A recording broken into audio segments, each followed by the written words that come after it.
What's going on, guys? So it is an absolutely beautiful day this morning, about 50 degrees, which is exactly the sweet spot for when I like to be out doing things.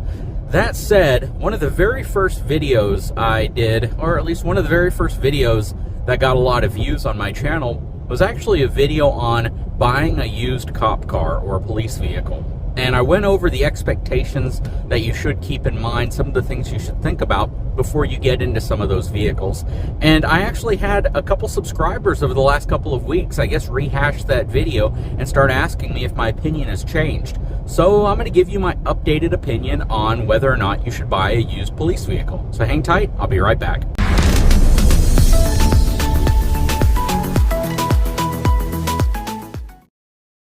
Since that video was in a driving rant form, I figured I'd do it in this video as well. The difference, though, is that I'm actually in a Ford Explorer, a 2020 Ford Explorer, which is arguably one of the most popular styles of new police vehicles that police agencies have been purchasing lately. Except, of course, they get it with the Police Interceptor package. Now, vehicles have come a long way just in the last 10 years, and I think I made that video about 6 to 7 years ago, so it's been a while now. That said, though, vehicles have come a long way, and there are some things that have changed, but some things that kind of remain the same if you're looking at buying a pre-owned vehicle, specifically a used police vehicle. Let me give you an example. Back in my first video, I talked about the fact that some of the vehicles may not have outrageous miles on them. You may be able to find police vehicles that have 125, 130, 140,000 miles on them, which in today's economy is actually kind of like par for the course for used vehicles. Most used vehicles on dealership lots have about that many miles on them now, even if it's not a police vehicle. The thing that hasn't changed, though, about police vehicles is the insane amount of idling hours. And idling hours, of course, is the vehicle sitting in park on the side of the road, just idling, because when it's super hot outside or super cold outside, officers need to be comfortable, so they keep the vehicle running so they can run their air conditioning system and their heating system so they don't freeze to death or cook in their vehicle when it's super hot, because most of the time they're wearing their body armor, they're wearing holsters, they're wearing things that just aren't really comfortable. And the last thing you want to do is have a police officer in a vehicle who's not comfortable because of the equipment they're wearing, but then also because of the equipment they're inside of. From a suspension perspective, from a drivetrain perspective, from a fit and finish perspective, believe it or not, the vehicles have actually gotten a bit more reliable. Breakdowns aren't seen quite as often as they used to be, because if you guys remember, back in the day, 60,000 miles on a vehicle was a pretty high number of miles, and you needed to do a lot of services to that vehicle at the 60,000 mile mark. A lot of belts and chains and fluids and things needed to be changed. So the components just wore out quicker in older vehicles, and you don't see as much of that these days with these newer vehicles, even though the displacement of the engines have gotten smaller. The amount of power that they produce, as well as the overall reliability of these powertrains, has actually been pretty incredible. And you're starting to see that as well, even in police fleets and construction fleets.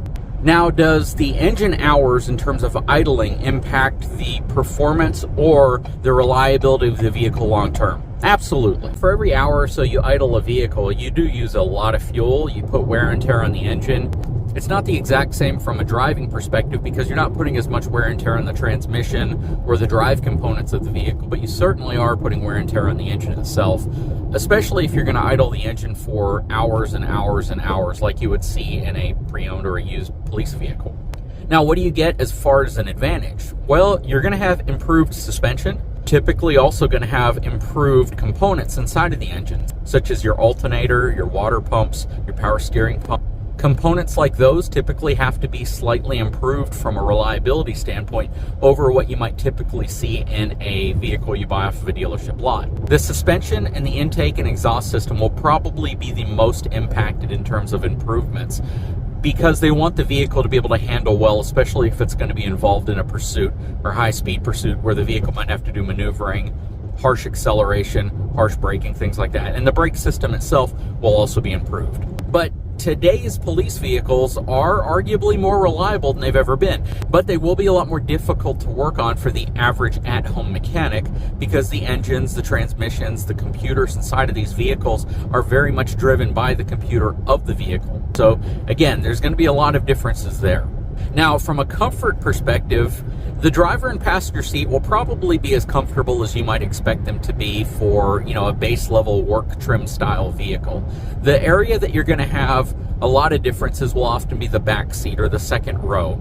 And that's mainly because the second row in a police vehicle is usually going to be the bare bones, vinyl, cheapest interior they can put in, because they want that seat to be able to be removed in the event that police vehicle is upfitted with a plastic seat or something in the back if it's going to be used for a police vehicle that might have prisoners or people who are being arrested placed in the back. They need something easy to clean, and they need something that is more function over form, just so it accomplishes the task of transporting people in the event that somebody is put in the back of the vehicle. So a lot of police vehicles have the second row removed and swapped out with the cage and with other types of seating arrangements just for those scenarios. So you always want to be sure that if you do get a police vehicle and you want to use it as a family vehicle, that your family will actually be comfortable in the second row. So that's just something you absolutely want to focus in on. Now, I would always recommend, if you're going to look at a used cop car,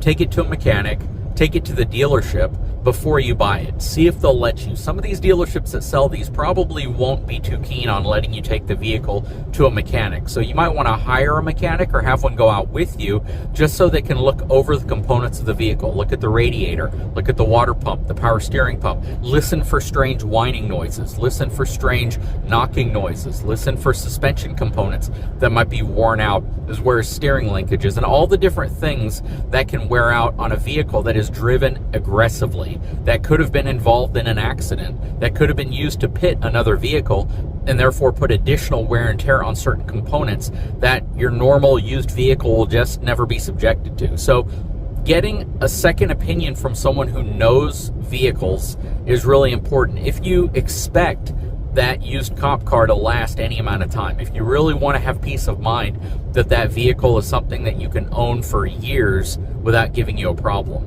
Now, my last piece of advice, if you do decide to purchase a used cop car, don't go and act like you're a police officer. Don't put a bunch of lights on it. Don't try to do things that make you feel you're driving a cop car, because you're going to get pulled over, you're going to get arrested, you're going to get arrested for impersonating an officer, which is a felony, and it's not just a felony, it's going to ruin your entire life. So if there's kids watching the channel and you guys think it would be really cool to go out and buy, a police interceptor vehicle at one of those buy here, pay here lots that's super, super cheap, has tons of miles, and then you're going to throw a strobe light in the front or the back of it, and you're going to try to do something really cool to impress your friends, especially when you're drinking, stuff like that, just don't do it. It's a really dumb move. You're just going to find yourself in prison. You're going to find yourself ruining any chance you ever have to get a job in the future, especially if someday you want to become a cop. And it just doesn't make any sense at all. It's unsafe. It puts other people at risk. It puts you at risk, and it destroys your future. So just don't do it. Okay. So if you're looking at buying a used cop car just for the purpose of having a vehicle that you can drive around for you and your family, having something that's going to be low cost, it's going to have a lot of miles, lots and lots and lots of idle time on it. But on the other side, you may have a pretty awesome suspension system. You may have a pretty awesome exhaust and intake system already built into it, and a vehicle that has a story. Well, it might be the right vehicle for you. But just do your research, be very careful. Look up Carfax, look up all the things you can on the VIN. Just try to do your very best to understand the history of that vehicle, what may or may have happened to it while it was owned by a police fleet, and make a smart, informed purchasing decision. Most of the time, the vehicles are actually pretty good. They're pretty solid. They're in pretty good shape. But at the end of the day, you never truly know what happened to a vehicle before you owned it. Anyways, guys, I sure hope you enjoyed this video. If you haven't had a chance, please take a moment, subscribe to my channel, give me a thumbs up, and we'll talk to you again very soon.